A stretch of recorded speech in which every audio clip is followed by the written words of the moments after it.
اما بعد، ماشاءاللہ آپ ایک مبارک مقصد کے لیے یہاں اکٹھے ہوئے ہیں، تو چلو اس میں میرا بھی تھوڑا حصہ پڑ جائے گا، کچھ باتیں، کچھ نصیحتیں نبی علیہ الصلوۃ والسلام کی، اور کوئی بات پوچھنی ہوئی، سوال کرنا ہوا تو وہ بھی آپ کر سکتے ہیں۔ توفیق تو اللہ جل مجدہ کی طرف سے ہوتی ہے۔ دیکھیں کہ حضور علیہ الصلوۃ والسلام کو اس دنیا میں تشریف لائے ہوئے صدیاں گزر گئیں، اب قریب جو ہے وہ 1500 سال سمجھے ہونے والے ہیں، اور یہ 12 یعنی ربیع الاول شریف اس مہینے میں تمام علماء کا اتفاق ہے کہ حضور علیہ الصلوۃ والسلام اسی مہینے میں اس دنیا میں تشریف لائے۔ تاریخ میں یہ ہے کہ کوئی 9 کو فرماتے ہیں، کوئی 12 کو سیدنا عبدالعزیز دباغ رحمۃ اللہ علیہ 7 کو فرمایا کرتے تھے، کیونکہ ان کا اپنا علم ہوتا ہے۔ اور لیکن اصل تو چیز ہے کہ جب بھی آپ علیہ السلام تشریف لائیں، جس مہینے میں بھی آئیں، جس دن بھی آئیں، وہ مبارک ہیں، کیونکہ ان کی وجہ سے یہ کائنات کی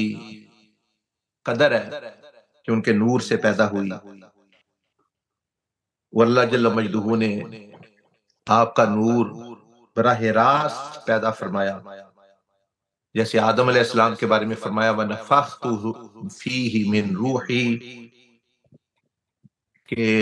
ہم نے آدم علیہ السلام سے اس کے اندر اپنی روح میں سے روح پھونکی۔ تو مطلب یہ ہے، یہ نہیں ہوتا وہ اللہ کا حصہ ہے وہ روح، یا اللہ کی کوئی روح ہے، مطلب یہ ہے کہ براہ راست بغیر کسی مطلب فرشتے کے ذریعے سے آدم علیہ السلام کے اندر روح پھونکی گئی۔ فرشتوں کو تو وہاں ویسے بلایا گیا۔ اسی طرح جو ہے عیسیٰ علیہ السلام کو بھی روح اللہ یعنی نور اللہ کہا جاتا ہے، یعنی روح نور ہوتی ہے۔ تو مراد یہ ہے کہ ان کی بھی روح جو ہے اور پیدائش جو ہے وہ عام نہیں، وہ اللہ پاک کی براہ راست قدرت سے ہوئی۔ آدم علیہ السلام کی بھی براہ راست ہوئی۔ اسی طرح جو ہے حضور علیہ الصلوۃ والسلام کا جو نور مبارک ہے وہ براہ راست اللہ پاک نے پیدا کیا، اس لیے اس وقت تو مخلوق ہی نہ تھی، کوئی تھا ہی نہیں، تو وسیلہ کس نے بننا تھا؟ تو وہ وسیلہ بھی حضور علیہ السلام کا نور تھا، پیدا بھی وہی ہوا، اور اللہ جل مجدہ نے اپنے فضل سے پیدا فرمایا۔ تو جہاں جہاں قدر ہے، جہاں جہاں جس چیز کی قیمت، اتنی ہی کوئی چیز قیمتی ہے جتنا اس نور مبارک سے فیض یاب ہوئی۔ عرش فیض یاب ہوا بہت زیادہ، تو عرش کی جو ہے بڑی فضیلت ہے۔ اہل بیت اطہار دیکھیں، وہ ظاہری طور پر مستفیض ہوئے حضور علیہ السلام کے ساتھ نسباً تعلق ہے، ان کا بھی دیکھ لیں عزت احترام۔ یہ جو امت ہے اس کی انسان تو ہم وہی ہیں، حضرت آدم علیہ السلام کی اولاد سے ہی، لیکن امت کی نسبت کی وجہ سے آپ علیہ السلام کی طرف ہو گئی، تو وہ امت خیر امت جو ہے وہ بنی۔ آپ کے اصحاب اعلیٰ درجے پر پہنچے،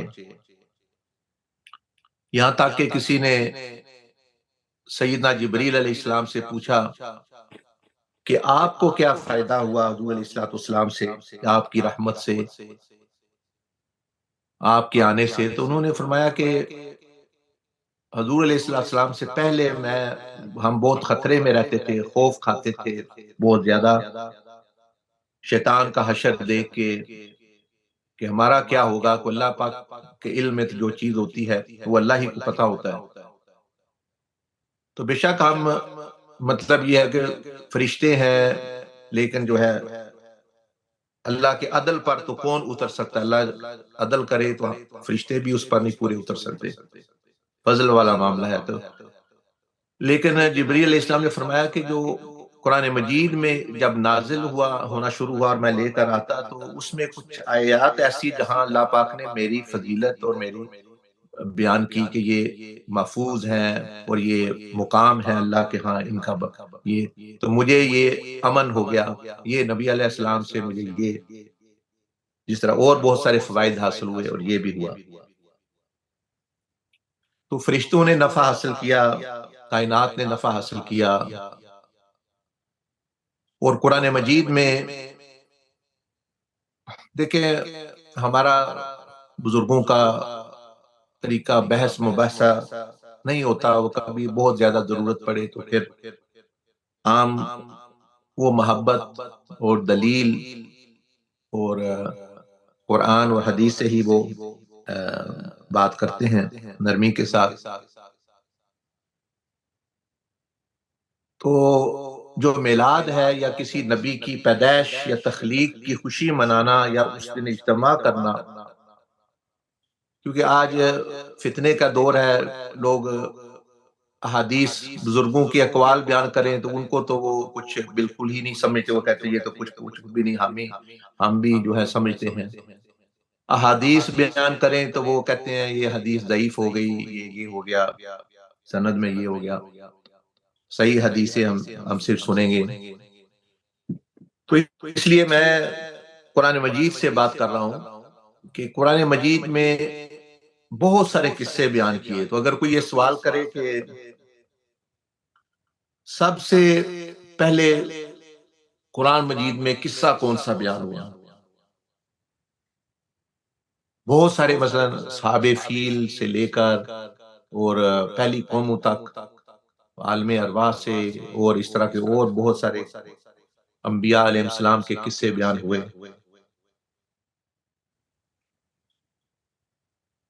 تو جواب یہ ہے کہ سب سے پہلے جو قرآن مجید میں قصہ بیان ہوا وہ میلاد کا قصہ ہے، میلاد النبی کا قصہ ہے۔ اب اس کو کوئی انکار نہیں کر سکتا کہ جی یہ ضعیف ہے یا یہ ہے، کیوں کہ پہلا سپارہ شروع ہوتا ہے، سب سے پہلے کہانی یا قصہ جو ہے وہ آیا ہے وَإِذْ قَالَ رَبُّكَ لِلْمَلَائِكَةِ إِنِّي جَاعِلٌ فِي الْأَرْضِ خلیفہ، یاد کرو آپ کے رب نے جب فرشتوں سے کہا کہ میں زمین پر خلیفہ پیدا کرنے والا ہوں، پھر آگے آدم علیہ السلام کا قصہ آتا ہے، اور اسی قصے کا حصہ ہے کہ اللہ پاک نے فرشتوں کو فرمایا کہ فَإِذَا سَوَّيْتُهُ، کہ جب میں آدم علیہ السلام کا جسم جو بن جائے، سارا درست ہو جائے، کیونکہ وہ زمین پر بنا، مٹی سے بنا، پھر اس کو جنتوں میں لے جایا گیا، تو اللہ پاک نے فرشتوں کو ایک تو ہے اکٹھا کیا۔ اب ان کو اکٹھا کرنے کا مقصد عبادت نہیں تھا، کیونکہ عبادت تو وہ پہلے ہی کر رہے تھے، عبادت کر رہے تھے، اللہ پاک کی معرفت تھی، ان کو معصوم تھے، تو وہ لاکھوں کروڑوں اربہ یا اللہ جل مجدہ بہتر جانتے کتنے فرشتے اللہ پاک نے اکٹھے کیے، وہ بھی حیران ہوں گے کہ کیوں اکٹھا کیا ہے، ہم تو عبادت اپنی ذمہ داریاں پوری کر رہے ہیں۔ تو اللہ پاک نے ان کو پھر فرمایا، کیونکہ ان کے پاس وہی علم ہوتا ہے جو اللہ پاک دیتا ہے، فرمایا فرشتوں کو اللہ پاک نے فَإِذَا سَوَّيْتُهُ، جب میں یہ اس کا جسم آدم علیہ السلام کا جسد اطہر درست ہو جائے یعنی مکمل، وَنَفَخْتُ فِيهِ مِن رُوحِي، اور ان کے اندر میں اپنی روح، وہی کہ براہ راست یعنی روح پھونک دوں۔ اللہ پاک نے اس میں کسی فرشتے سے کام نہیں لیا، ان کو تو صرف بلایا ادھر۔ فَقَعُوا لَهُ سَاجِدِينَ، مطلب یہ ہے کہ آج تمہیں، پہلے تم مجھے سجدہ کرتے تھے، عبادت کرتے تھے، اور وہ تو عبادت کا سجدہ اللہ ہی کو ہوتا ہے، وہ تو کبھی بھی کسی کو نہیں ہو سکتا، لیکن آج تمہیں ایک الگ سجدے کے لیے بلایا گیا ہے، ایک عزت اور احترام کے سجدے کے لیے، تعظیم کے سجدے کے لیے بلایا گیا ہے، اور وہ کیوں ہے؟ ایک نبی پیدا ہوا ہے، پہلا نبی پیدا ہوا، عالم بشریت یعنی مٹی سے جو آدم علیہ السلام کو پیدا کیا گیا. فرمایا کہ یہ پہلے نبی کی پیدائش ہے. مطلب یہ ہے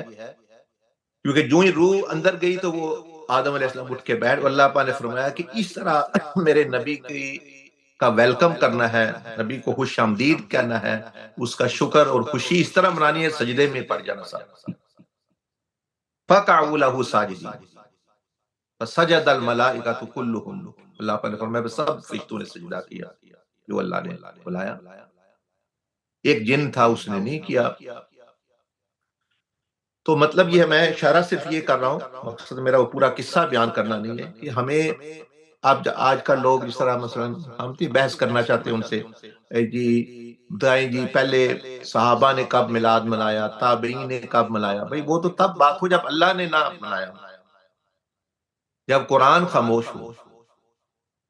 تو اگر قرآن کہہ رہا ہے کہ بھئی مثلا جی شراب حرام ہے, تو آپ کہیں جی ہمیں حدیث میں دکھاؤ, ہمیں صحابہ سے دکھاؤ. قرآن اگر کہہ رہا ہے نماز پڑھو, تو آپ کہیں جی بتائیں صحابہ نے کیسے نماز یا کب نماز پڑھی. وہ پھر بات اور ہو جاتی ہے جب وہ اللہ پاک کی سنت بن گئی. اب اللہ پاک کی سنت, پھر نبی علیہ السلام کی سنت, پھر خلفائے راشدین کی سنت, پھر آگے صحابہ کی سنت, وہ تو اور بزرگوں کا طریقہ وہ تو نیچے آ گیا. تو اس لیے سمجھنے والا بندہ ہو,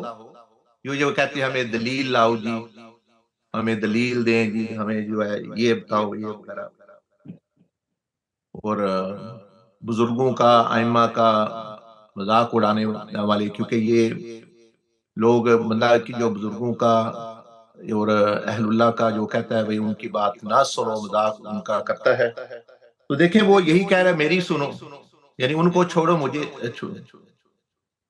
تو ہم جو ہے اور کسی کو پکڑنے کی بجائے کیوں نہ اہل اللہ جو بزرگ گزرے ہیں انہی کے ساتھ جو ہے وہ رہیں. وہ بھی تو ایک بندہ ہے نا جو کہہ رہا ہے, یا بندے ہیں جو کہتے ہیں جی ہمیں فالو کرو, ہمیں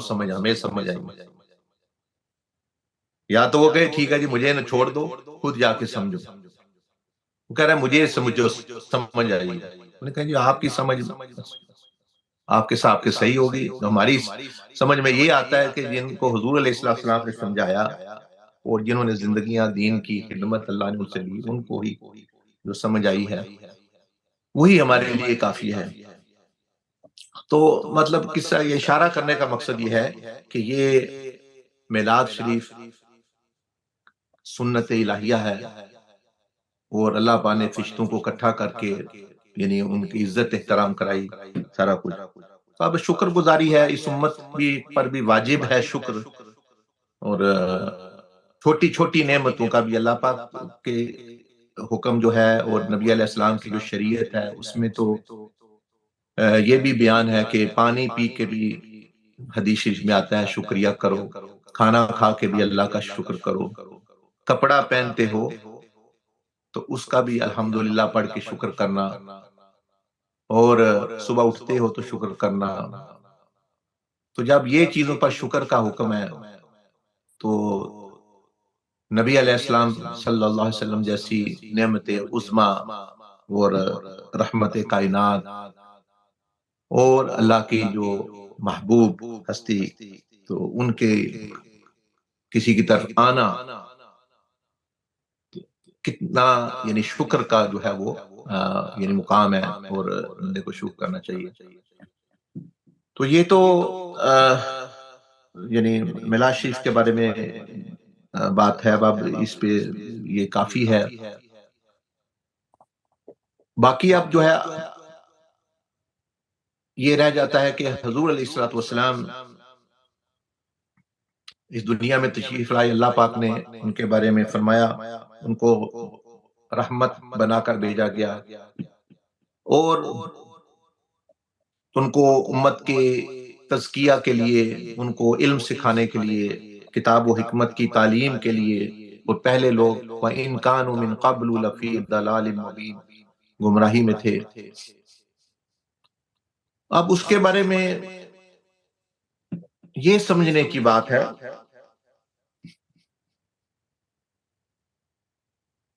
کہ ایک بندہ آپ کو پتا چلتا ہے کہ کوئی شخصیت جو ہے پاکستان میں کوئی بڑی بزرگ شخصیت آ رہی ہے ایئرپورٹ اسلام آباد ایئرپورٹ پہ, کوئی اللہ کے بہت بڑے نیک بندے ہیں، ولی ہیں، تو بہت بڑا ان کا مقام ہے، تو وہ آ رہے ہیں۔ تو بندے جو ہے لاکھوں کی تعداد میں پاکستان میں مارچ کی صورت میں، جلوس کی صورت میں لاکھوں کروڑوں بندے ان کو لینے جاتے ہیں اسلام آباد ایئرپورٹ سے،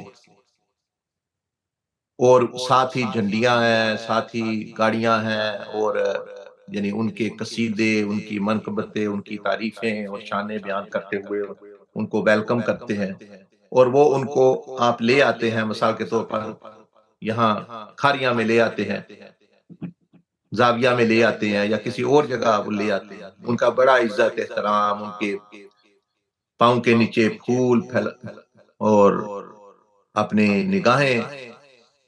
اور پلکیں بچھاتے ہوئے ان کو لے آتے ہیں، تو وہ شخصیت آ جاتی ہے، وہ خوش ہے، انہوں نے میرا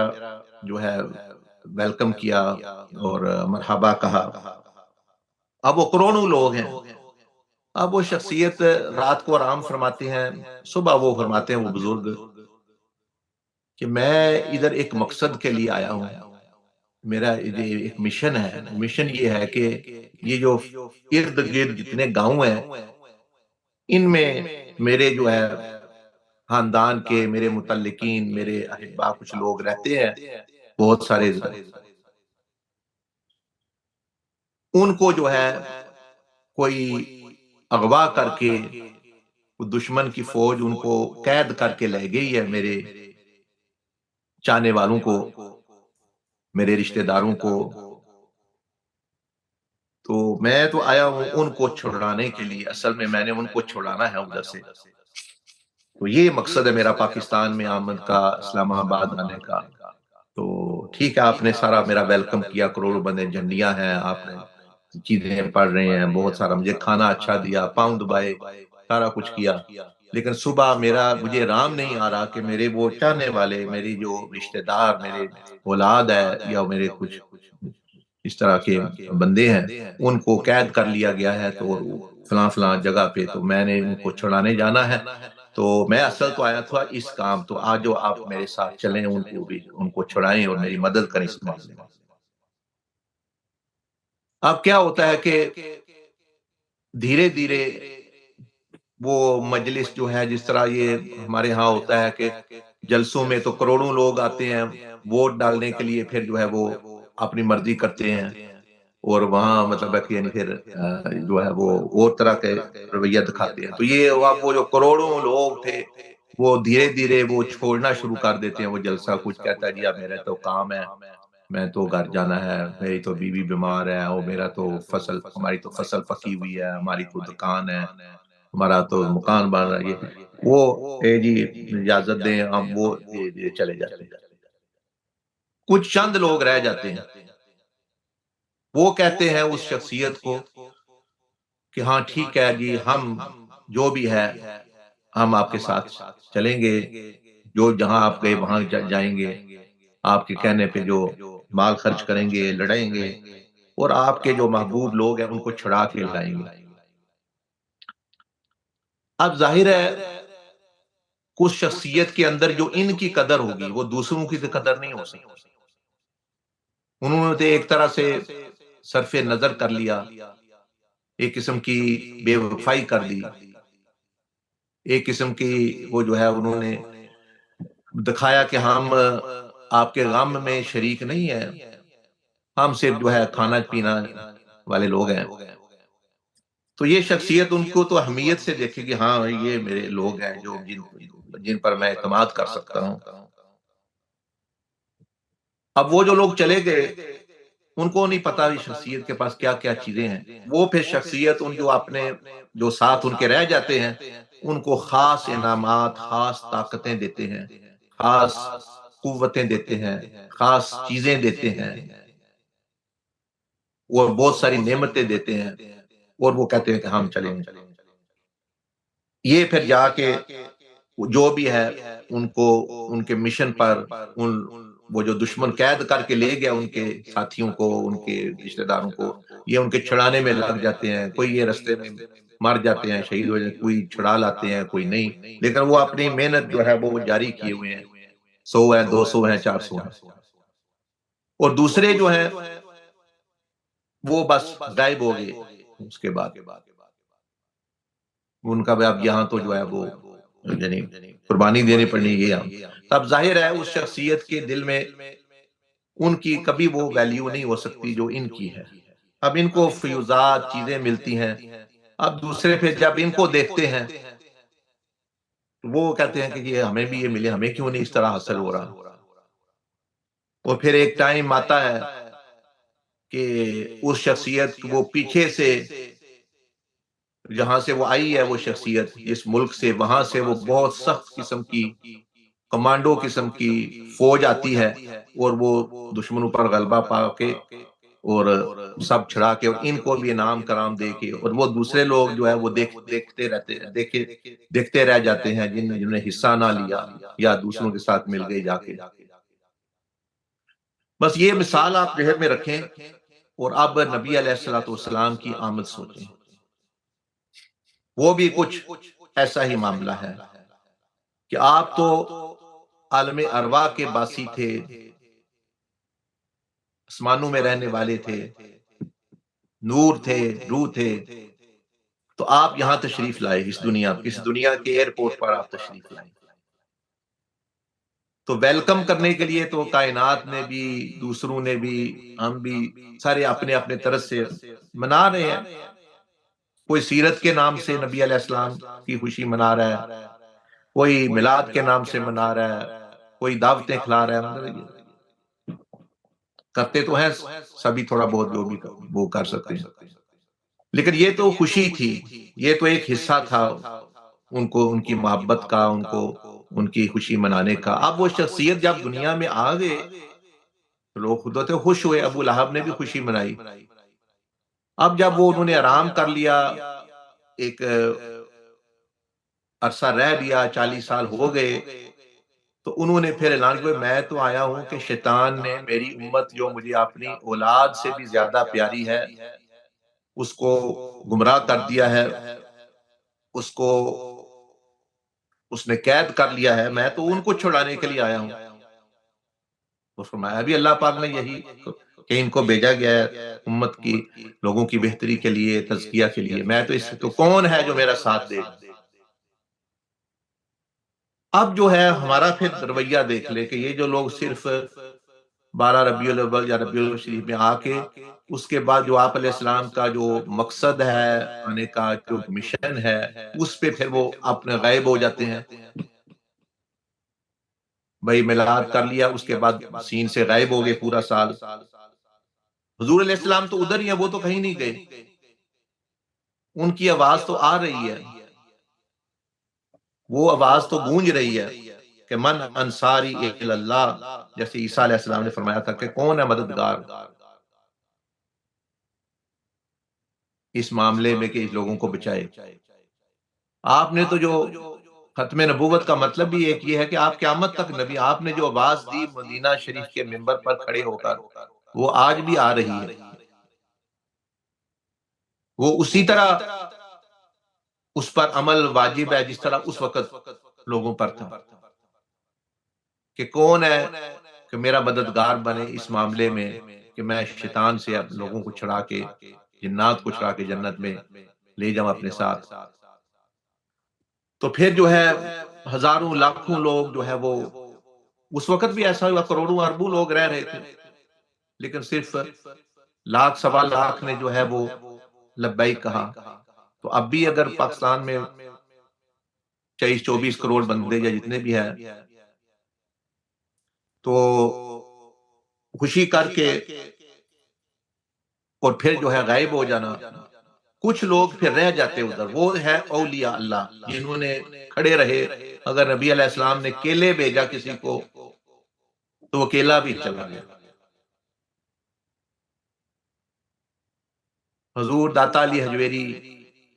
رحمت اللہ علیہ، یہ خواجہ معین الدین چشتی اور یہ مطلب بزرگان دین کیلے کیلے۔ اب ظاہر ہے کہ جو میں نے عرض کی کہ جب وہ شخصیت آ گئی ہے، جنڈیاں وغیرہ دوسروں نے سارا کچھ کچھ کر، اس کے بعد یہ بندے غائب ہو گئے۔ جب اس نے اپنا مشن بیان کیا تو یہ لوگ انہوں نے لبیک کہا، قیامت تک لوگ آتے رہیں گے جو اس پر لبیک کہیں گے۔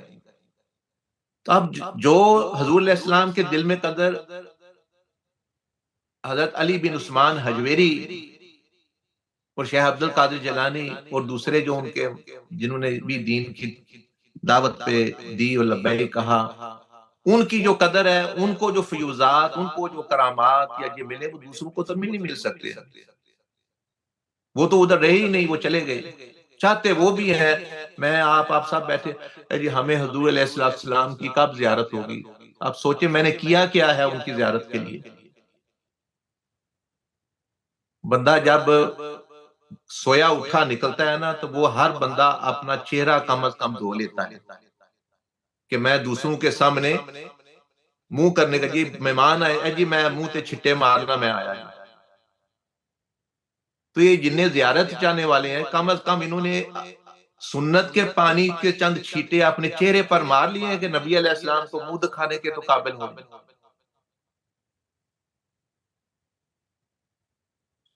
آپ تو پاک ہیں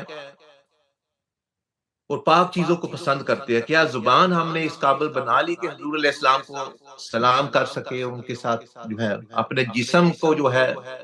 ایک ہے جسم، ایک ہے اس کو شیطان کا لباس، ایک ہے تقوی کا لباس، کہ ہم نے کپڑے پہن لیے کم از کم کہ نبی علیہ السلام کے سامنے جا سکیں۔ تو کیا ہم نے ان کو ایک سیاستدان، کوئی لیڈر، کوئی ایسے سمجھا ہوا ہے کہ بھئی جائیں گی ہم نے دیکھنا ہے؟ وہاں تو فرشتوں کی قطاریں لگی ہوئی ہیں۔ حضور علیہ السلام کی بارگاہ میں 70,000 فرشتے کو روز اجازت ملتی ہے، ابھی لائن لگی ہوئی ہے، جب سے فرشتے کروڑوں اربوں سال پیدا، ابھی کئیوں کی باری نہیں آئی۔ اور جب ایک مرتبہ آ جاتی ہے تو پھر دوبارہ آتی بھی نہیں۔ اور ہم نے اس کو ایک مذاق سمجھا ہوا ہے کہ بھئی ہاں جی میں بھی زیارت کر لوں، میں بھی دیکھ لوں، میں بھی کر لوں، میں بھی وہ کر لوں۔ جب بندہ جب کر لیتا ہے کچھ ان کے لیے، لبیک کہہ دیتا ہے، تو وہ ایسی ہستی نہیں ہے کہ ان کو یاد دلانا پڑتا ہے کہ میں کچھ چاہتا ہوں۔ آپ نے تو فرمایا کہ جس کسی نے مجھ پر میرے ساتھ کوئی نیکی احسان کیا، میں سب کا بدلہ دے دیا ہے، سوائے ابو بکر صدیق رضی اللہ تعالیٰ عنہ کی۔ تو یہ چیز ہوتی ہے۔ تو اب یہ جو مقام ہے، یہ ان ہستیوں کا، جنہوں نے اولیاء اللہ، جنہوں نے یہ دین پھیلایا، دین پہنچا، تو یہ ان کا جو مقام پھر ہو جاتا ہے۔ آج بھی جو لوگ اس پہ لبیک کہیں گے، آپ علیہ السلام کی توجہات ان پر ہو جائیں گے، خود وہ بغیر کہے ان پر ہو جائیں گے۔ دوسرے لوگ خواب میں زیارت کو ترستے ہیں، ان لوگوں کو بیداری میں آپ علیہ السلام کی زیارت، کیا ان کے فیوزات اور ان کے علوم اور ان کی حکمتیں آپ ان کے ساتھ ان سب ساری جو ہے وہ اپنا نوازتے ہیں۔ لیکن جنہوں نے شیطان کے ساتھ ہی ملنا ہے، نفس پرستی ہی کرنی ہے، تو اس طرح کی ہستی نہیں ہے کہ ان کو کوئی بس دھوکہ دے سکے، استعمال کر سکے۔ تو اس لیے ہمیں بھی ان لوگوں کی قدر کرنی چاہیے، یہ جو ہستیاں جنہوں نے دین پھیلایا، اور جو لوگ ان کی قدر نہیں کر رہے، جو آج وہ ان پر اعتراض کر رہے ہیں، اے جی حضور داتا صاحب نے کیا کیا، فلانے نے، یہ لوگوں کو کلمہ بھی نصیب نہ ہوتا، یہ مسلمان بھی نہ ہوتے آج، یہ لوگ نہ ہوتے۔ یہ آج جو کلمہ پڑھ رہے ہیں، جو حدیثیں پڑھ رہے ہیں، یہ اس وجہ سے پڑھ، امام بخاری رحمت اللہ علیہ اور یہ امام مسلم، یہ کوئی ہندوستان میں نہیں آئے، حدیث تو پڑھنا بعد کی بات ہے، کلمہ پڑھ ابھی نہ نصیب ہوتا تو یعنی یہ حالت ہوتی بندوں کی۔ تو ہر ایک کی قدر کرنی چاہیے، محدثین کی بھی، فقہا کی بھی، اولیاء کی بھی۔ اب وہ معصوم ہستیاں نہیں تھیں، غلطی ان سے بھی ہو سکتی ہے، تو اس میں اپنا یعنی بات، لیکن قدر کرنے، جیسے ماں باپ ہیں، عزت احترام کا ایک مقام ہے ان کا کہ انہوں نے آپ کو پیدا کیا، یعنی آپ پیدا ہونے کا ذریعہ بنے. تو باقی عزت احترام اس لیے تھی، اس لیے ان بزرگوں کا ان لوگوں کا قیامت تک جو آئیں گے امام مہدی تک نبی علیہ السلام کے ہاں ایک خاص مقام ہے. تو میرے اور آپ کے لیے یہ ہے کہ کیا ہم نے بھی لبیک کہا ہے یا خالی سے لبیک نعرے ہی مار رہے ہیں اور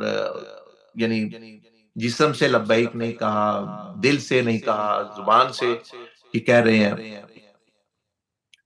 اور لبیک کہنے کا مطلب یہ ہے کہ مقصد زندگی پھر بنا لیں جس کو حضور علیہ السلام نے فرمایا میں ایک کام آیا ہوں، اس کام میں میری کون مدد کرے گا. اب یہ لوگ جو ہیں یہ نبی علیہ السلام کے ساتھی ہیں، قیامت تک یہ قافلہ بڑھتا رہے گا. پہلے اس قافلے میں شامل ہوئے سیدنا ابوبکر و عمر و عثمان و علی رضوان اجمعین، پھر صحابہ، پھر تابعین میں سے، اور پھر جو ہے اولیاء میں سے. تو یہ قافلہ قیامت تک کے لیے کھلا ہوا ہے، آپ بھی اس کے حصہ دار بن سکتے ہیں، آپ بھی اس میں شامل ہو سکتے ہیں. اس قافلے میں ہے بہت آسان کہ خود اللہ کا بندہ بننا ہے، نبی علیہ السلام امتی اور دوسروں کے لیے خیر مانگنے والا، خیر چاہنے والا، بچانے والا. اور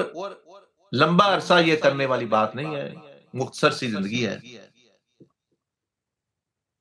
اب ہم سمجھتے ہیں کہ حضور علیہ السلام تشریف لے گئے، ظاہری طور پر آپ نے پردہ فرما دیا، اور اب بڑا لمبا عرصہ ہے ہم ان کے ساتھ نہیں رہ سکے، کاش ہم بھی اس وقت ہوتے. بات یہ ہے کہ موت کے بعد وہ جو آپ نے سنا ہوا ہے برزخ کی زندگی ہے، پھر جو ہے قیامت کا 50,000 سال کا دن ہے، 1500 سال پل صراط کا فاصلہ ہے. لیکن یہ مومنین کے لیے جو مخلصین ہے، جو حضور علیہ السلام کے صحیح چاہنے والے، ماننے والے، ان کے پیچھے، ان کے لیے یہ ہزاروں سالوں کی بات نہیں ہے. نبی علیہ السلام نے فرمایا کہ مومن کے لیے، جو صحیح مومن ہے، قیامت کا دن ایسے ہوگا جیسے ظہر سے عصر کا وقت ہوتا ہے. یہ برزخ کا وقت ایسے گزرے گا جیسے کچھ گھنٹے بھی نہیں گزرے. یہ سارا پل صراط کا ایسے گزرے گا کہ کہیں گے ہم نے سنا تھا پل صراط سے گزرنا ہے، وہ کب گزرنا ہے؟ رشتے کہیں گے آپ گزر چکے ہیں. مقصد بات کرنے کا ہے کہ جو ہی بندہ مرتا ہے مومن، یہ 4-5 گھنٹوں کی بات ہے، اللہ اس کے لیے سارے معاملات برزخ کے بھی، قیامت کا، جنت میں نبی علیہ السلام کے ساتھ جا کے بیٹھے. یہ کوئی لمبے سالوں والی بات نہیں ہے. ہاں جس طرح کے میرے اعمال ہیں برے، تو وہ پھر واقعی پھر وہ دن بڑھتے رہے گے، وہ سارا پھر تو ہو سکتا ہے جہنم میں بھی ہزاروں سال جانا پڑے. لیکن جو ہے ویسے یہ 3-4 گھنٹے کی بات ہے. اس لیے ایک بزرگ کے پاس، شاذلیہ سلسلے کے بزرگ تھے، ایک بندہ آیا، وہ کافی عمر ہو گئی، انہوں نے کہا کہ جی میں رونے لگ پڑے. فرمایا کیا بات ہے؟ کہنے لگے جی اب پتہ نہیں موت کب آ جانی ہے، زندگی کے کچھ دن رہ گئے ہیں، مدینہ شریف نہیں جا سکے، تو پتہ نہیں نصیب ہوتا ہے. تو انہوں نے فرمایا کہ یہ کوئی پریشانی کی بات نہیں ہے، مدینہ شریف میں آپ نے جا کے کیا کرنا ہے؟ میں کہ بس یہی اپنی آنکھیں ٹھنڈی کریں گے، روزہ شریف کو دیکھیں گے. تو پریشان ہے کیوں ہے جی فوت نہ ہو جائے؟ تو فرمایا اگر فوت ہو گئے تو نبی علیہ السلام کے ساتھ بیٹھ جاؤ گے جا کے، اگر تم نے صحیح عمل کیا تو صحیح اس راستے پر ہے. تو کیا حضور علیہ السلام کے ساتھ بیٹھنا افضل ہے دیکھنا، یا گنبد شریف کی طرف دیکھنا افضل ہے؟ شہر کی زیادہ فضیلت ہے یا اس ہستی کی فضیلت ہے جس کی وجہ سے شہر کی فضیلت ہے؟ وہ کہنے لگا جی یہ تو پھر نبی علیہ السلام کی اس بڑے فرمایا کہ یہی بات ہے، تو پریشانی والی بات نہیں ہے. وہاں چلے گئے تو پھر بھی ٹھیک ہے، نہ گئے تمہیں اس سے بھی اعلیٰ چیز مل جائے گی. اس لیے کہ جو اللہ کے ساتھ سودا کرتا ہے، وہ اللہ کے ساتھ معاملہ کرتا ہے، نبی علیہ السلام کے ساتھ اپنی یاری اور اپنی وفاداری لگاتا ہے، اس کی بھی پریشانیاں، پھر آزمائشیں ہوتی ہیں، پریشانیاں نہیں ہوتی اس کی.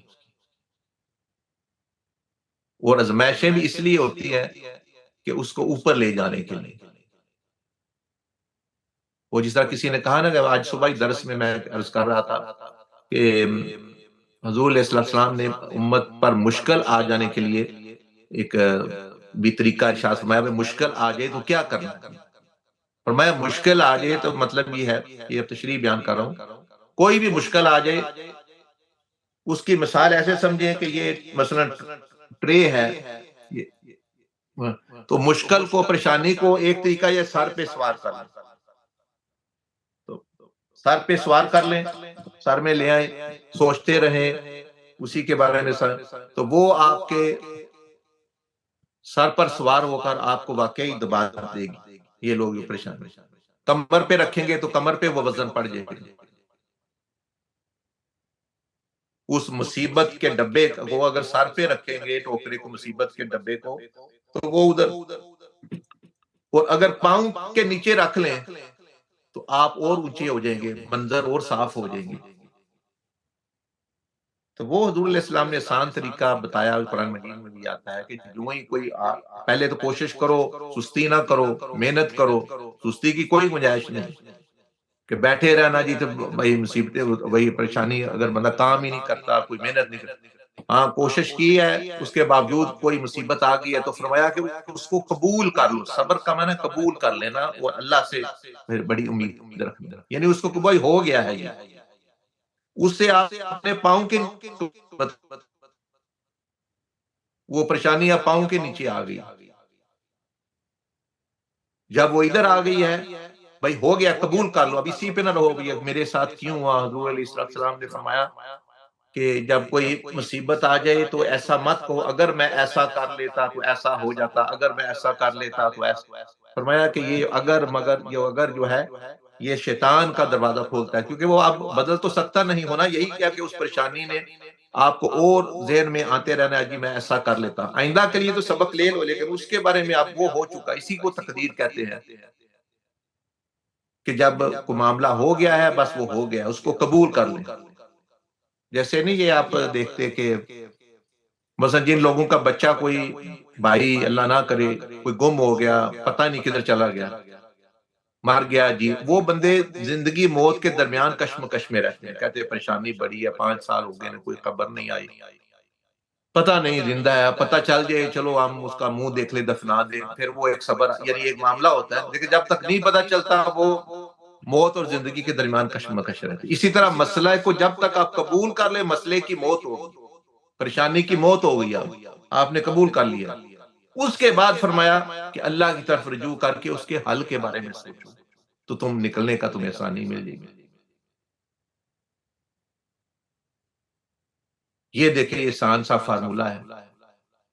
ہم یہ ہے کہ آگے پریشانی اس کو لے کے گھماتے رہے ذہن میں، دوسروں کو بھی بتایا یہ ہو گیا وہ ہو گیا فلاں ڈمکان، بس اس کو سر پہ سوار کے وہ ہماری زندگی ہی وہ خراب کر دیتی ہے، تو سوار ہو کے ڈپریس ہو گئے، سٹریس ہو گئی، یہ ہو گیا، نہیں ہو گیا، موت بھی آ جاتی کسی پر، رشتہ دار فوت ہو سکتا ہے، اللہ پاک نے فرمایا کہ مال کا نقصان ہے، قبول کر لو، اب ہو گیا جو ہونا، اب آئندہ آگے کا سوچیں، اور اس خدا سے مانگے کہ جس کے پاس اس سے بھی بڑے بڑے خزانے ہیں، جو آپ کا چھوٹا موٹا ٹڈی خزانہ ضائع ہوا ہے اس سے بھی بڑے خزانے اس کے پاس ہیں دینے کے لیے، اس کو پھر کیا اتنی الجھن ہے؟ ٹھیک ہے آزمائش تو ہے، لیکن آزمائش کا طریقہ بھی بتا دیا، بلکہ کہیں میں دیکھ رہا تھا یا پڑھا ہے کہ ایک کنواں تھا بڑا گہرا، لیکن وہ کنواں خشک ہو گیا تھا، گہرا تھا، کسی نے بند بھی نہیں کیا، جیسے جیسے ہوتے ہیں بعض دیہاتیوں میں، ایک گدھا گر پڑا اس کنویں میں، بہت گہرا کنواں تھا، پانی خشک ہے، اب لوگ کیا کرتے تھے آتے جاتے، جس کسی نے کوئی گاند مٹی یا کوئی پھینکنا ہے وہ اس میں پھینک جاتا۔ اب وہ گدھا کیا کرتا ہے، ایک تو آپشن یہ تھا کہ وہ بیٹھ کے جو مٹی آتی وہ اوپر اس کے پڑتی، دوسرا ایک اور ڈول ڈال گیا، تیسرے ایک اور ٹوکری ڈال گیا، اس نے دب کے مر جانا تھا کچھ دیر بعد، جب 3-4 فٹ اونچی ہوتی تو بس وہ ختم۔ اس نے کیا کیا کہ جب ہی وہ مٹی اوپر آتی یا کوئی گاند تو وہ اپنے جسم کو ہلاتا، وہ گاند نیچے چلا جاتا، یہ اس کے اوپر کھڑا ہو جاتا، پھر وہ اور گاند پھینکتے، یہ پھر اس کو یعنی اپنے جسم کو ہلا جلا کے اس کو نیچے پھینکتا اور خود اپنی ٹانگیں اس گاند کے اوپر کر لیتا، تو وہ مٹی جو لوگ پھینکتے رہے گاند، مٹی جو اوپر آتی گئی، یہ بھی سمجھ لے کہ وہ قریب ہو گیا، پھر کسی نے دیکھ لیا وہ کھینچ کے نکال دیا، تو یہ مصیبت جو ہے یہ سمجھ لیں یہ بعض دفعہ یہ کنویں کی طرح ہوتی ہے، آپ آ گیا، اب اس کو اگر آپ نے سوار کر لیا تو شیطان بھی آئے گا، نفس وہ اور اوپر ڈال ڈال کے آپ کو نرئی دبا کے ختم کر دے گا۔ آپ مصیبت کے اوپر کھڑے ہو جائیں، قبول کر لیں، مطلب اوپر کھڑے ہو میں قبول کر لیں یہ ہو گیا ہے نقصان، میں نے مان لیا، قدر اللہ ما شاء فعل، اللہ نے جو مقدر کیا اور اللہ نے جو چاہا کر دیا، اب میں وہ کروں، اس کا حل سوچوں، اس کی بہتری سوچوں، اللہ کی طرف رجوع کروں، اور یہ معاملہ جو ہے وہ ہے۔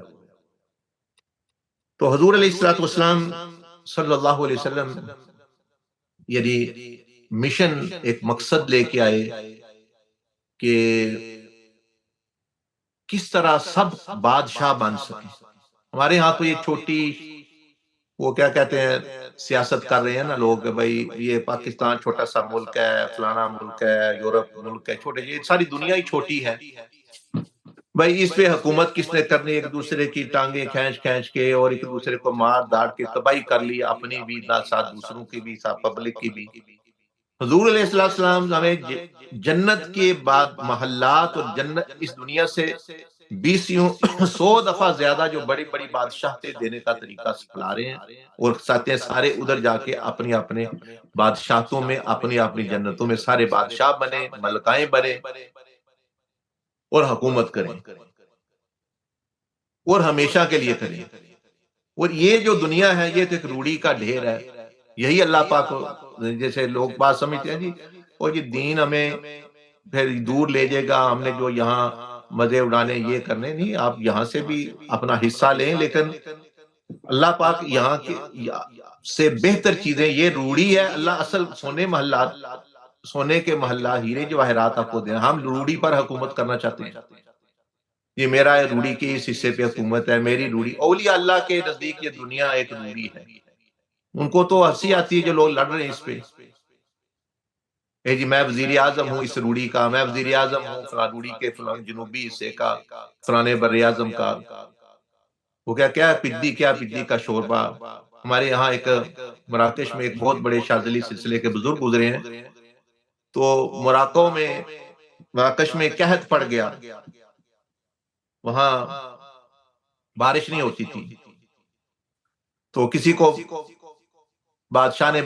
کو کسی نے بتایا کہ وہ بزرگ ہیں، وہ دعا کریں گے تو بارش ہو جائے گی، اللہ پاک فضل کرے گا، نیک بندے۔ تو بادشاہ خود چل کے آیا ان کے پاس، بہت دور، ابھی وہ بادشاہ راستے میں ان کے قریب ہی شہر سے آیا تو وہ بھی نکلے، بھائی بادشاہ آ رہا ہے، چلو میں اتنا اس کا اکرام کر لوں۔ تو وہ جب ادھر قریب پہنچے تو انہوں نے دعا کی اور وہی بارش ہونا لگ پڑی، اور وہاں دریا تھے، 2 دریا، سمجھ لیں کہ جس طرح یہ دریائے راوی ہو اور یہ دریائے جیلم ہو، اس علاقے میں 2 دریا پھیلے ہوئے ہیں، یا 2 دریا۔ تو بادشاہ نے کہا کہ میں آپ میرے پاس آ جائیں، وہاں رہیں، میں آپ کی خدمت کروں گا۔ آپ نے فرمایا مجھے ضرورت نہیں، میں یہاں ہی ٹھیک ہوں۔ اس نے کہا کہ میں آپ کو یہ جو 2 دریا ہیں، دریائے جیلم اور راوی، اس کے درمیان جتنی زمین ہے وہ آپ کو وقف کر دوں گا، وہ آپ کے لیے آپ کی ہوگی۔ اتنی بڑی جو ہے وہ جاگی، اب بہت بڑی ہے، دیکھیں کہاں سے دریائے جیلم، کہاں پھر وہ دریائے راوی لاہور میں۔ تو ان بزرگوں نے اشارہ کیا، انہوں نے فرمایا کہ یہ جو تم کہہ رہے ہو نا، انہوں نے ایسا اپنا ہاتھ بلند کیا، فرمایا یہ جو 2 نسیں تمہیں نظر آ رہی ہیں میرے ہاتھ پہ،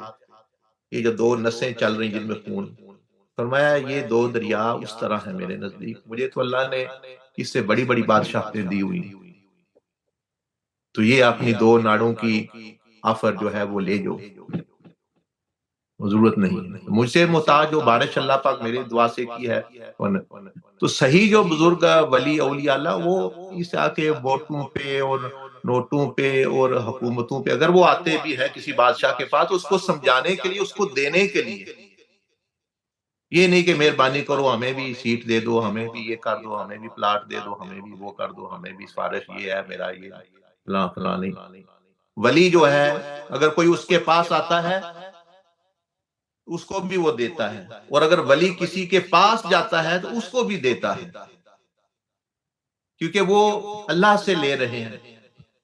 رسول اللہ صلی اللہ علیہ وسلم سے ہدایات اور رہنمائی اور رحمت لے رہے ہیں۔ تو یہ تو لوگ خود وہ جو حکمران ہوں دوسرے ہوں، یہ ان کا صدقہ کھا رہے ہیں، اور اللہ جل مجدہ کے نزدیک تو یہ دنیا اور اس میں جو کچھ ہے سوائے اللہ کا ذکر اور دین اور نیک لوگ، فرمایا مچھر کے پر کے برابر بھی نہیں، تو یہ چیزیں اب ہم بھی پھر جو ہے، کیونکہ ہمیں بھی وہ کیا کہتے ہیں ایک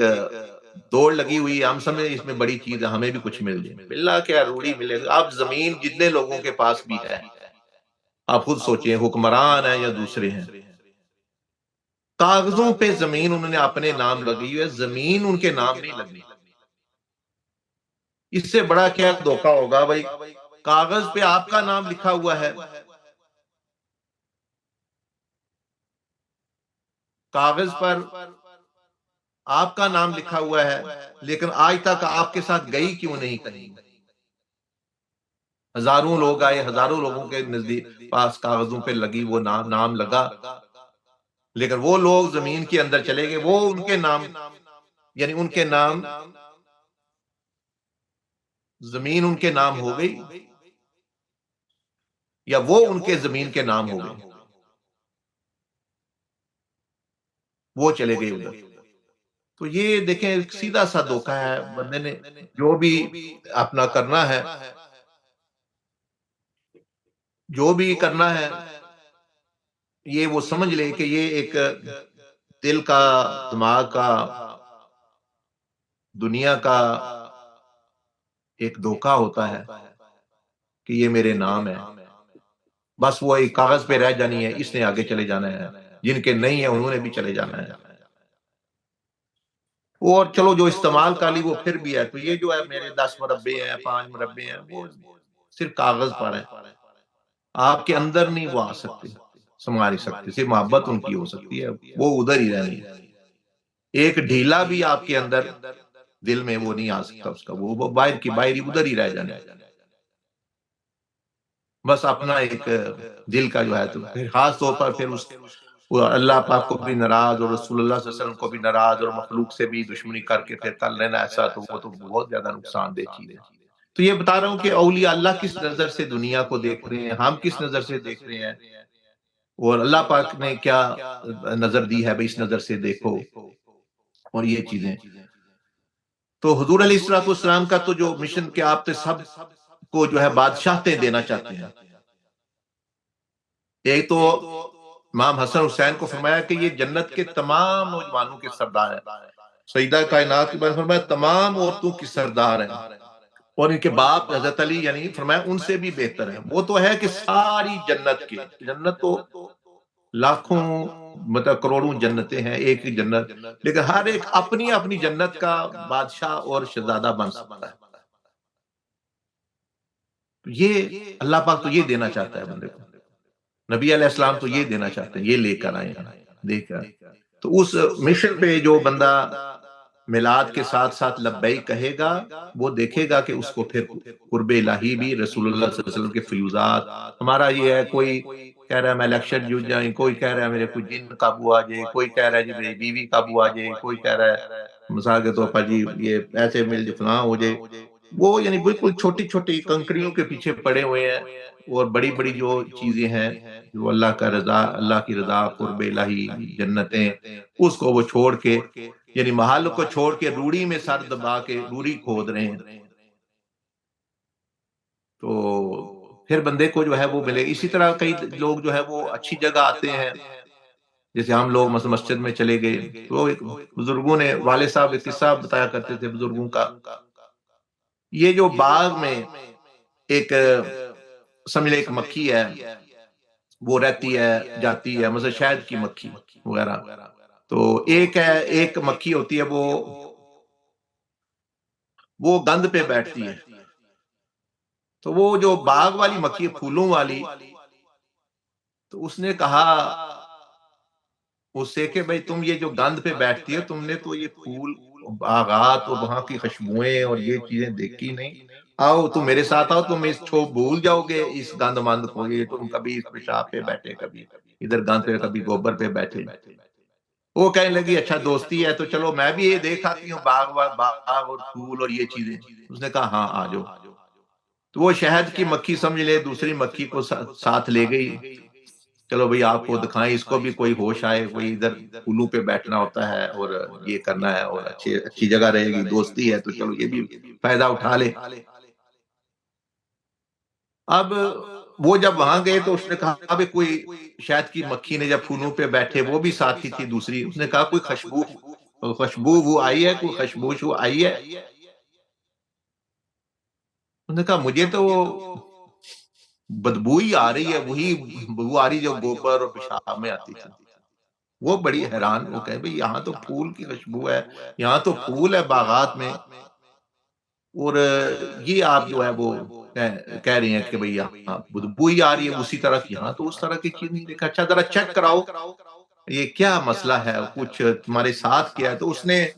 بغلوں میں گند بھی ساتھ ہی، وہ جو پیشاب بھی ساتھ ہی اٹھا کے وہ لے آئی۔ تو وہ شہد کے مکھی نے کہا اللہ کی بندی بدبو ہی آنی ہے، جب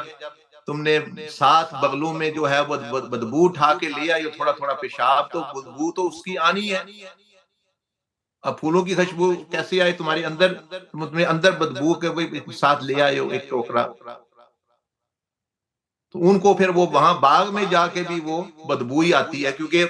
چھایا ساتھ اندر جو ہے وہ بدبو رکھی ہوئی ہے۔ تو بزرگ والد صاحب فرما رہے تھے یہی مثال جو ہے یہ نیک صحبت کی، اولیاء اللہ کی ہے۔ وہ تو لوگوں کو کہتے آؤ بھائی ادھر، بھائی ادھر کا بھی دیکھو منظر، ادھر کا بھی لطف دیکھو، اللہ کے قرب کے باغات دیکھو، نبی علیہ السلام کے پھول دیکھو، سنتوں کے پھول دیکھو۔ وہ آتے ہیں کئی لوگ اور یہ ادھر ہی ہمیں کوئی سکون نہیں مل رہا، کوئی دل اندر سے کوئی ایسے ہی ہے، وہ اس لیے کہ وہ سارا گند ساتھ لے کے آئے ہوئے ہیں، وہ بغض و حسد، وہ عشق مجازی، وہ چیزیں چھوڑا کچھ بھی نہیں، وہ ساتھی لے آئے ہیں۔ ہاں وہ گند پیچھے چھوڑ کے آئیں تو پھر ان کو صحیح خوشبو آئے گی، ورنہ تو یعنی وہ کھچڑی ہی ہے، وہ یہ چیزیں۔ اس لیے یہ طریقہ محمدیہ میں بتایا جاتا ہے کہ پہلے توبہ کرو، کہ وہ پہلا گند تو صاف کرو، ساتھ تو نہ اٹھایا ہو آگے، تاکہ یہ نہ ہو حضور علیہ السلام کی خوشبو بھی تمہیں، وہ جو سنتوں کی ہے، جو اللہ کے قرب کی خوشبو کے جھونکے ہیں، وہ بھی تمہیں نہ آئیں، وہ بھی تمہیں بدبوئی لگے، یہ کئی لوگ جو ہے یہ کہتے ہیں۔ تو اس طرح، تو اس لیے جو ہے رسول اللہ صلی اللہ علیہ وسلم کو امت کی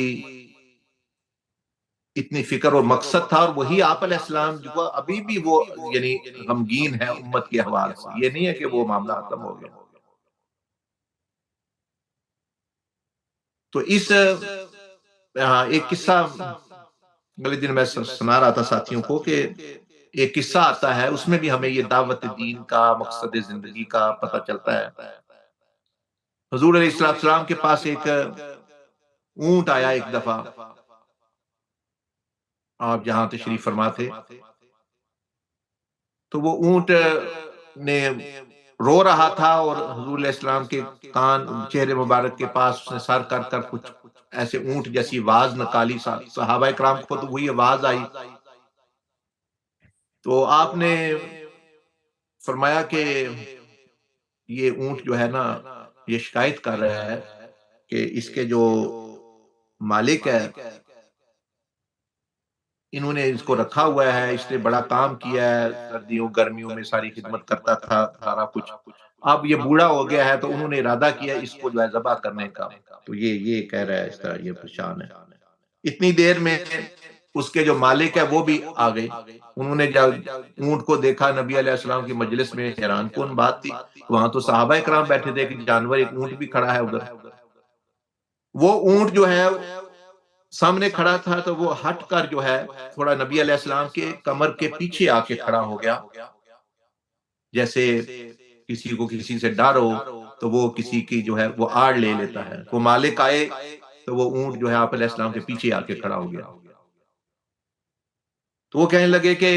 یہ تو ہمارا اونٹ ہے، کئی 2 دن ہو گئے ہم ڈھونڈ رہے ہیں، یہ مل نہیں رہا، تو اب یہ تو یہاں بیٹھا ہوا ہے، یہاں آیا ہوا ہے۔ آپ نے فرمایا آیا نہیں ہوا یہ اس نے کچھ بتایا بھی ہے، اور وہ یہ ہے کہ اس نے بڑا لمبا عرصہ تمہیں سفر کرائے، تم نے سامان لادا، صحراؤں میں سفر کیا، گرمی میں بڑے لمبے لمبے سفر، سردیوں میں،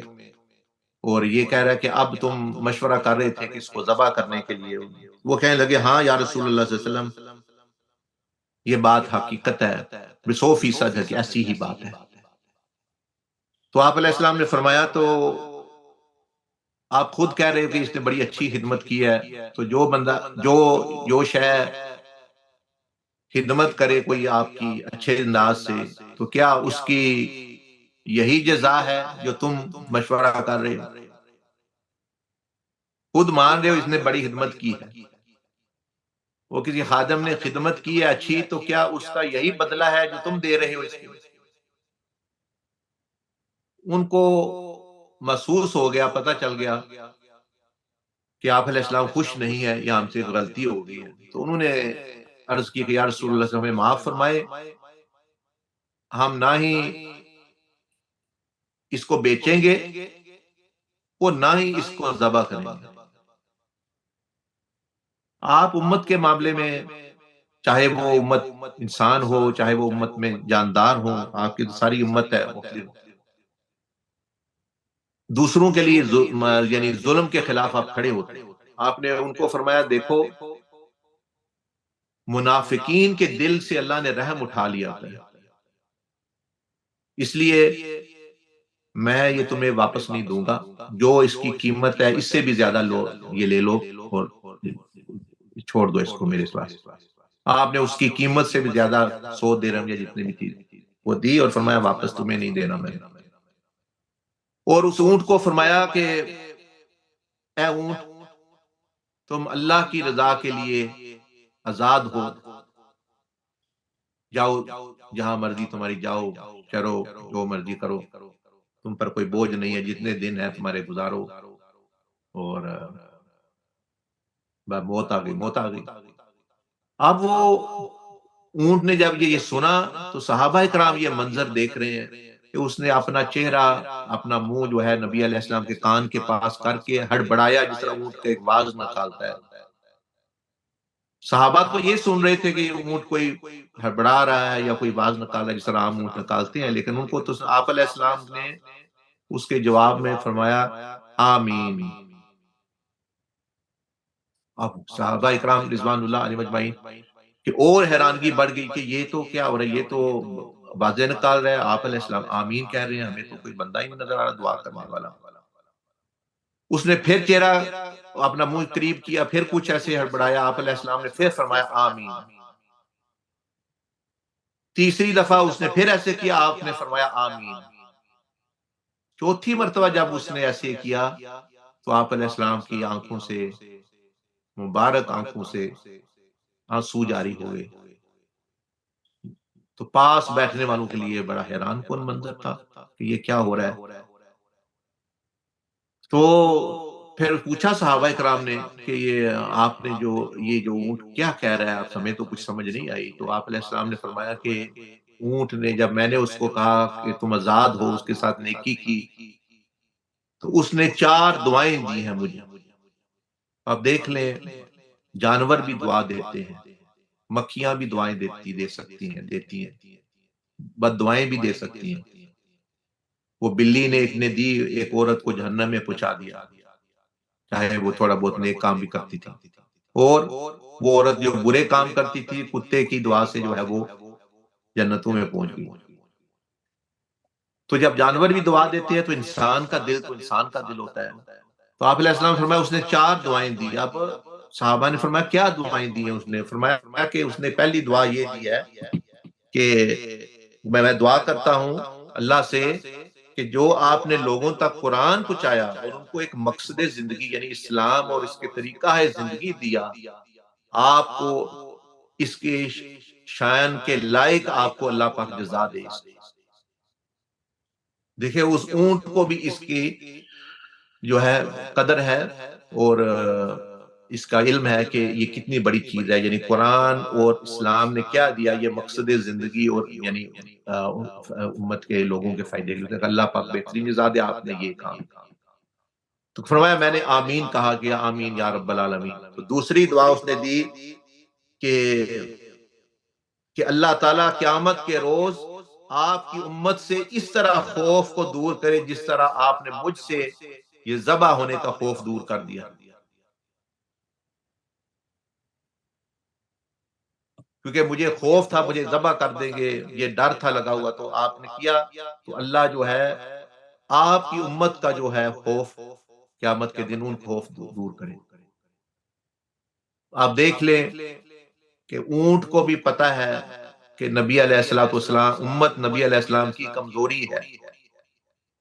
کمزوری سے مراد یہ کہ وہ آپ کو ان سے محبت ہے، آپ اس کی غم سے روتے بھی ہیں اور اس کی خوشی سے جو ہے بہت خوش بھی ہوتے ہیں۔ تو اونٹ کو بھی اس چیز کا علم ہے، جیسے کسی نے کوئی دعا دینی ہو نا تو کوئی کسی نیکی کرے تو وہ کہتا ہے آپ کے بچے جیون، آپ کے بچے جیون کو پتہ ہے یہ بچوں سے اس کو بڑی محبت ہے۔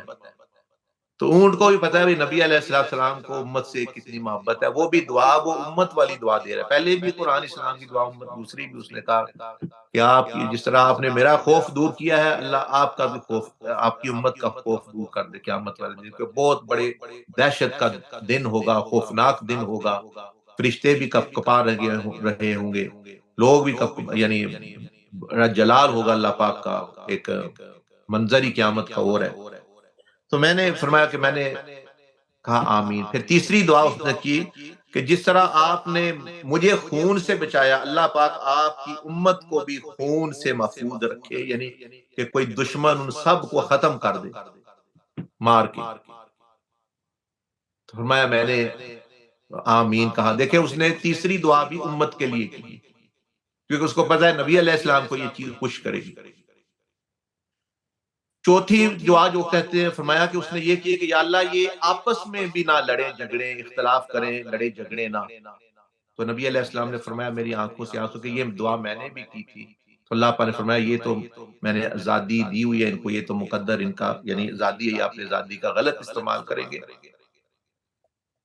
باقی تو چیزیں میں نے بچا لی، لیکن یہ اپنی آزادی کا غلط تو یہ ہوگا ان میں۔ تو فرمایا اس کا مجھے پھر غم ہوا تو میرے آنسو نکل آئے کہ یہ امت اب اس لیے آج بھی پھر بندہ جب وہ لڑنے جھگڑنے والا اور یہ سوچے کہ وہ نبی علیہ السلام جب آپ لڑائی کرتے ہیں سمجھے کہ حضور علیہ السلام کا آنسو نکال رہے ہیں آپ ایک ان کی آنکھوں سے، تکلیف ان کو دے رہی تھی۔ بندے ضد میں اٹکے ہوتے ہیں، او میں نے یہ کرنا، میں نے نہیں ماننا،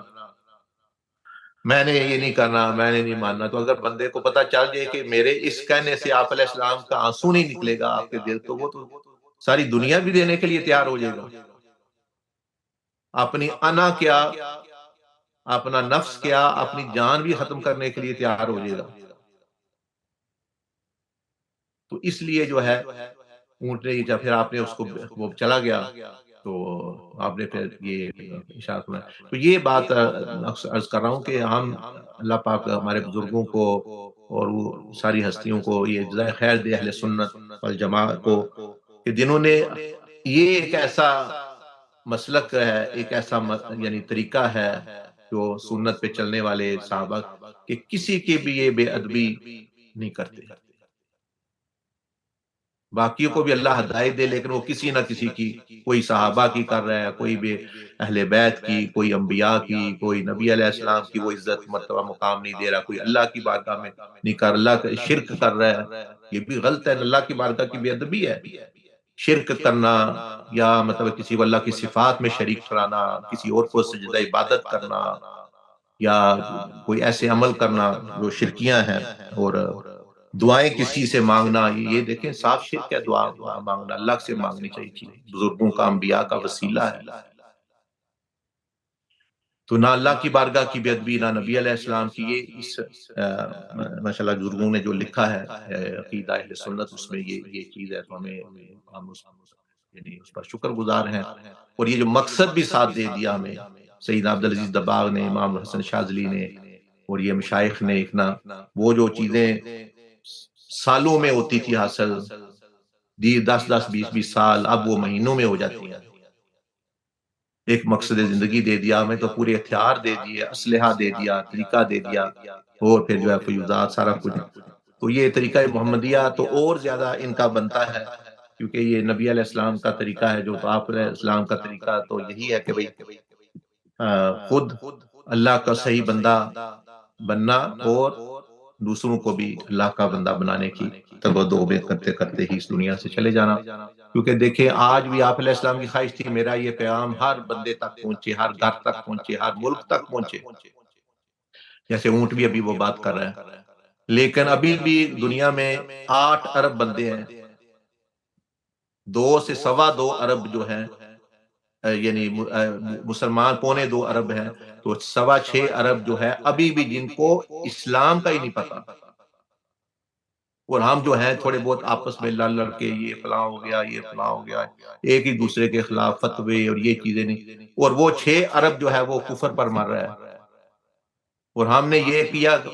نیکی کا کام کہ جو بیچارے کوئی 1.5 ارب مسلمان ہوئے ہیں، کوشش کر رہے ہیں یہ بھی نکل کے ان میں شامل ہوں۔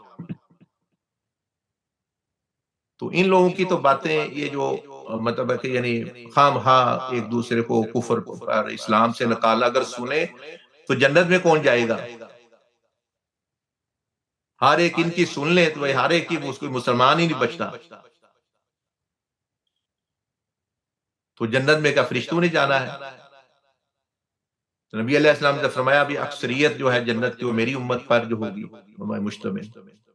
تو اس لیے علماء کا جو صحیح کام ہے علماء کو وہ کرنے دیں، ہمارا لوگوں کا اپنے خود کتابیں پڑھ کے اور یہ لوگوں کو یعنی تفریق کرنا اور ان کو گمراہ اور بدعتی اور یہ چیزیں کہنا، یہ بڑے علماء کا کام ہے، بزرگوں کا، وہ اپنا کریں، دوسروں کو نہیں چاہیے ایک دوسرے کی جو ہے وہ پیچھے لگ کے، اس سے جو ہے نبی علیہ السلام کو پھر تکلیف ہوتی ہے کہ یہ جو اختلاف اور مطلب لڑائی جھگڑا جسے دیکھیں نا، ابھی آپ علیہ السلام کے آنکھوں کی آنسو کس چیز پہ نکلے؟ اور آپس کی لڑائی جھگڑائی۔ ٹھیک ہے، نہیں آپ کا اختلاف ہے وہ بھی آپ اپنا رکھیں، وہ اس کو چلنے دیں اپنے طریقے پہ، فتنہ فساد کرنا، بے ادبیاں کرنا، گستاخیاں کرنا، اس کا تو کوئی تو نہیں۔ تو اللہ پاک مجھے بھی آپ کو بھی سب کو توفیق عطا فرمائے۔ تو امید ہے کہ آپ اس یہ جو ابھی ادھر رہ رہے ہیں تو انشاءاللہ یہ مشن لے کر نبی علیہ السلام کے جو غم کا جو میں شریک ہو کر اور آپ کی خوشی کا جھنڈا لے کے یہاں سے نکلیں گے، تو انشاءاللہ جو ہے یہ دنیا میں بھی اور آخرت اور قیامت میں بھی فائدہ پہنچائے گا۔ اب کسی نے کوئی بات کرنی ہے، کوئی سوال کرنا ہے تو ضرور کر لیجیے۔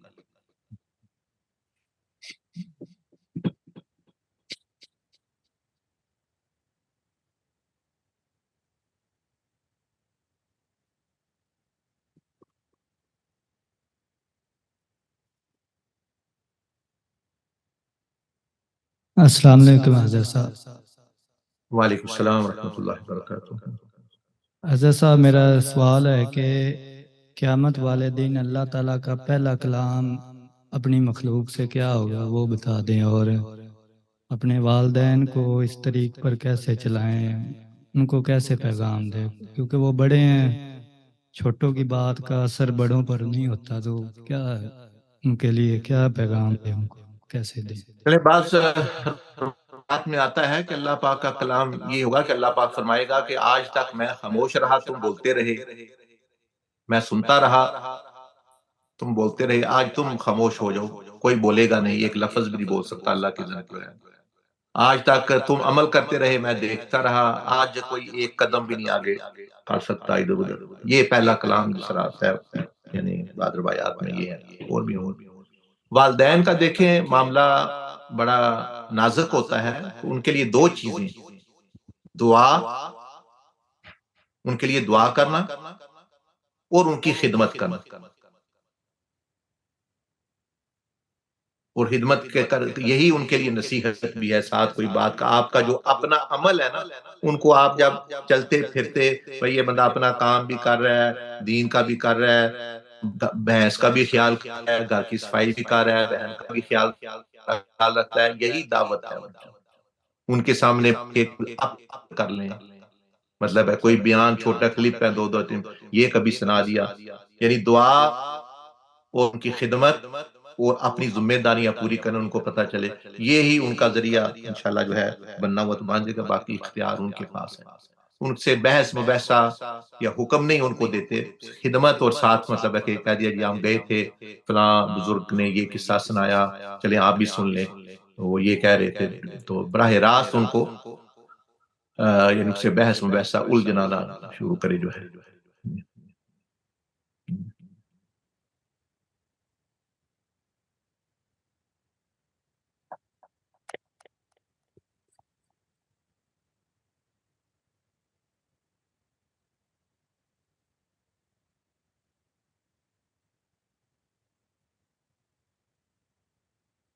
جی اور کوئی بات ہے تو کر لیں، نہ پھر اجازت لے لیتے ہیں انشاءاللہ۔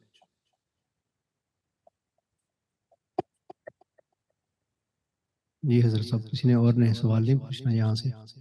وہ چیٹ کا دیکھ لیتے اچھا ٹھیک، چیٹ میں کوئی ہے تو نہیں، چیٹ میں بھی کوئی نہیں ہے حضور۔ ٹھیک ہے جی، بہت شکریہ۔ میرے لیے بھی آپ حضرات، یہاں بچے بھی بیٹھے ہیں، جوان چھوٹے بھی ہیں بڑے بھی ہیں، دعا کیجیے گا اور اس مشن کو اللہ پاک جو ہے ہمیں قائم رکھے اور اسلام کے ساتھ دنیا میں بھی رکھے اور آخرت میں بھی رکھے، اور ہمارے اعمال جو ہیں تو برے تو اللہ توبہ ہمیں نصیب فرمائے، اور کم از کم اپنی غلطیاں ماننے والا بنائے، دوسروں کے ساتھ احسان کرنے والا چلنے والا بنائے، تو یہ چیز ہے۔ آخر میں پھر اگر کوئی اور سوال نہیں ہے تو نبی علیہ السلام کی طرف سے کوئی یعنی کسی کی جب برتھ ڈے ہوتی ہے تو بندہ تحفہ دیتا ہے، تو تحفہ وہ دینا چاہیے جو اس کو پسند ہو۔ اپنا رانجھا نا راجا کو مجھے یہ پسند ہے، یہ مجھے یہ کپڑا پسند ہے، وہ ہو سکتا ہے ان کو جو ہے وہ کوئی اور چیز پسند ہو، تو آپ علیہ السلام نے خود فرما دیا مجھے کیا چیز پسند ہے۔ وہ جو وفد آیا تھا بحرین سے، تو انہوں نے جب نبی علیہ السلام کے وضو کرتے ہوئے دیکھا اور پانی نیچے نہیں گرنے دیا، اپنے چہرے پر مالی، یہ ان کا عمل تھا، تو آپ علیہ السلام نے فرمایا کہ یہ کیا کیوں کیا ہے تم نے؟ انہوں نے فرمایا کہ ہمیں محبت ہے آپ سے، تو فرمایا کہ ہمیں تو کیا آپ یہ نہیں چاہتے میں تم سے محبت کروں اور اللہ پاک تم سے محبت کرے؟ یہ عمل کی فرمایا ٹھیک ہے تمہارا اپنا عمل ہے، لیکن ہمارا جو ہماری خواہش ہے وہ کچھ اور ہے۔ وہ تین باتیں پھر آپ علیہ السلام نے فرمائی، وہ تحفہ اس میلاد شریف میں آپ علیہ السلام کو پیش کریں، اور ساری زندگی پھر تحفہ دے دینا چاہیے، دے کے لینا تو نہیں چاہیے نا واپس۔ جب کسی کو تحفہ دے لینا تو نہیں چاہیے واپس، پھر کسی کو قلم دے دیا کہ جی اچھا جی یہ مہینے بعد پھر یہ میرا واپس دے دو، کسی کو سوٹ دیا تو کہا جی مہینے بعد کہا جی مجھے واپس کر دے، وہ کیا تحفہ ہوا؟ تو آپ نے ان کو فرمایا کہ اگر تم چاہتے ہو اللہ سبحانہ و تعالیٰ اور میں یعنی نبی علیہ السلام تم سے محبت کرے، پہلی چیز فرمایا کہ زبان کو صحیح استعمال، غلط سے بچاؤ، صحیح استعمال کرو آج کے بعد۔ یہ فرمایا یہ مجھے تم تحفہ، یہ آپ علیہ السلام کو بندہ تحفہ آپ کو بہت محبوب ہے عملی، کہ زبان کو 100 دفعہ سوچیں کہ اس سے آپ علیہ السلام کو تکلیف نہ ہو، اور اچھی ہی زبان یعنی فائدہ نفع والی، اور برائی کوئی ایسی چیز ہو جائے تو غلطی معاف بھی کر لے تلافی۔ دوسرا فرمایا امانت دار بنو، خیانت نہ کرو، مال میں، مشورے میں، دوسرے معاملات میں، بات چیت میں، اپنے مالی معاملات ٹھیک رکھو، اور صاف کی لین دین اپنا صاف رکھو، کسی سے بات کی ہے پوری کرو، حلال کماؤ، صبر کرو، اور مطلب یعنی یہ چیز۔ تیسرا فرمایا کہ پڑوسی یعنی قریبی لوگ جو لوگ رہتے ہیں، مسافر بھی بعض دفعہ آپ کے پڑوسی ہوتے ہیں، یہ زاویہ میں رہ رہے ہیں تو یہ آپ کے پڑوسی ہیں، گھر میں جائیں گے تو وہ آپ کے پڑوسی ہیں، سفر میں جائیں گے تو مسافر آپ کا پڑوسی ہے، تو رشتہ دار آپ کے، ان کے ساتھ فرمایا کہ لگا کر رکھو، یعنی مطلب یہ کہ صلہ رحمی، رشتہ دار اور دوسروں کے ساتھ بھی احسان کرنے والا، مطلب یہ ہے چھوٹی موٹی غلطیاں ان کی نظر انداز کر کے، اور خود اپنا ان کو ساتھ چلنا، اور اپنا تعلق یعنی توڑنا نہ۔ تو یہ میلاد شریف میں، ربیع الاول شریف میں آپ یہ تین تحفے اگر نبی علیہ السلام کو دیں گے تو آپ خود فرما گئے ہیں صحیح حدیث میں، یہ مجھے بہت پسند ہے اور اللہ کو بھی بہت پسند ہے۔ باقی وہ وضو کا پانی انہوں نے منہ پہ لگایا، آپ نے فرمایا وہ آپ کی پسندیدہ چیز ہے، میری پسندیدہ چیز ہے یہ۔ تو میلاد شریف منانا یہ ہمارا فرض بنتا ہے، یہ ہمارا، لیکن آپ علیہ السلام کو یہ چیزیں پسند ہیں، تو یہ انشاءاللہ تحفہ بھی ہے آپ دے سکتے ہیں. اللہ پاک مجھے بھی آپ کو توفیق عطا فرمائے. دعا قائل الحمدللہ رب العالمین والسلام علی رسول اللہ وعلی آلہ وصحبہ اجمعین. یا رب العالمین یا ارحم الراحمین، تو نے ہمیں عظیم مقصد کے لیے پیدا کیا، ایک عظیم ہستی کی امت میں پیدا کیا. ہم نہ تیری قدر کر رہے ہیں، نہ اس مقصد کی قدر کر رہے ہیں، نہ اس دین کی کر رہے ہیں، نہ اس ہستی کی کر رہے ہیں. قدر کر رہے ہیں تو ان چیزوں کی جو ختم ہو جانے والی ہے، دنیا، پیسہ، دولت، شیطان اور نفس اور خواہشات نفس. یا ارحم الراحمین، ہم پر رحم فرما. ہم بہت زیادہ ظلم اور بہت زیادہ دور نکل رہے ہیں کہ ہم واپس آ جائیں تیرے حبیب علیہ السلام کے قدموں کی طرف، تیرے حکموں کی طرف، تیری رضا کی طرف. یا رب العالمین، یہ میلاد شریف جو ہے، جو اس ربیع الاول آیا ہے، یہ ایسا ہو کہ واقعتاً ہم حضور علیہ السلام کے صحیح معنوں میں صحیح امتی اور آپ کا مقصد زندگی ہم اپنا لیں. آپ کے جو فوج کے اس دستے کے سپاہی بنے جس کے سرخیل آپ ہیں خود، اور اس آپ کے پیچھے اہل بیت اور صحابہ ہیں، تابعین، تبع تابعین، اولیاء، اور ہم بھی وہی کہیں پیچھے چل رہے ہوں، چاہے ہم ان کی جوتیاں ہی کیوں نہ اٹھائی ہوں.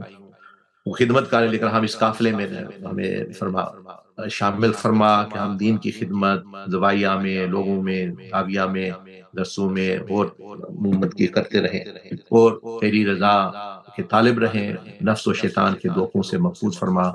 مسلمانوں کے جتنے بھی ہیں، اس پر خاص طور پر اس ملک میں جو ہے، ایمان کی حفاظت، ان کے اعمال کی حفاظت،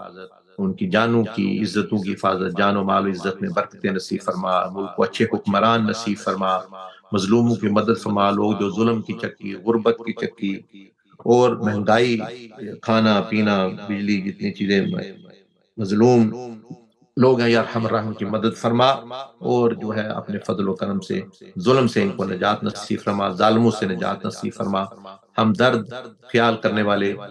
اچھے حکمران نصیب فرمایا، اور ہمیں بھی صحیح طریقے سے رہنے کی توفیق عطا فرما کہ ہم اصل مقصد زندگی پر آئیں. یا ارحم الراحمین، سب کی جائز حاجات کو بھی پورا فرما، پریشانیوں کو دور فرما. حسن عبادت نصیب فرما، حسن شکر نصیب فرما، حسن خیال نصیب فرما، حسن زندگی نصیب فرما، حیات طیبہ نصیب فرما، صدق مقال، حیا والی آنکھیں، نرم و ذاکر و شاکر زبان اور دل نصیب فرما، قلب سلیم اور عقل سلیم نصیب فرما، حسن خاتمہ نصیب فرما. ہمارے والدین تمام مسلمان کی مغفرت بخش فرما. وصلی اللہ تعالی علی خیر خلقہ سیدنا و نبینا محمد وعلی آلہ وصحبہ اجمعین. بہت شکریہ جی. اللہ جل مجدہ جزائے خیر عطا فرمائے. اور زندگی رہی تو پھر منگل والے دن تو ملاقات ہوتی ہی ہے. میں دیکھے وہ جو منگل والا پروگرام ہے، وہ صرف اصل میں پاکستان کے لوگوں کے لیے شروع کیا تھا کہ بھئی میں اب آ نہیں سکا تو چلو ایک رابطہ، سوال جواب، کوئی نصیحت ہو جائے. دوسرے تو ویسے وہ شرکت کر لیتے ہیں، وہ آپ کے لیے اسی لیے. اگر میں نے آ کے بھی تو یہی کرنا ہے نا، جسم سے بندے نے ہمارا کیا لینا دینا. ہم نے تو بھئی اللہ اور اس کے رسول کی محبت، ان کی اطاعت، ان کی اللہ کی بندگی، نبی علیہ السلام کی اتباع کی بات کرنی ہوتی ہے. تو وہ آج کل ٹیکنالوجی کا دور ہے. ہر ہفتے منگل والے دن آپ کو پتہ ہے لائیو پروگرام ہوتا ہے، اور آپ لوگوں کے لیے، خاص طور پر اردو والوں کے لیے. تو سوال ہے جو عربی میں کرے عربی میں کر لے، اردو میں کرے اردو میں کر لے، انگلش میں کر لے، لیکن ہوتا انشاءاللہ ملاقات ہوتی رہے گی. اور پھر ایک ملاقات اللہ کرے ایسی بھی ہو جس کے بعد جدائی ہو ہی نہ، اور وہ آخرت کی ملاقات ہے، جنتوں کی ملاقات ہے. اگرچہ ہم اس کے مستحق تو نہیں کسی حساب سے بھی، لیکن اللہ فضل والا ہے، وہ کر دے تو اس کے فضل سے بعید بھی نہیں. تو ٹھیک ہے، بہت شکریہ. والسلام علیکم ورحمۃ اللہ وبرکاتہ. وعلیکم السلام ورحمۃ اللہ وبرکاتہ. جزاک اللہ خیر.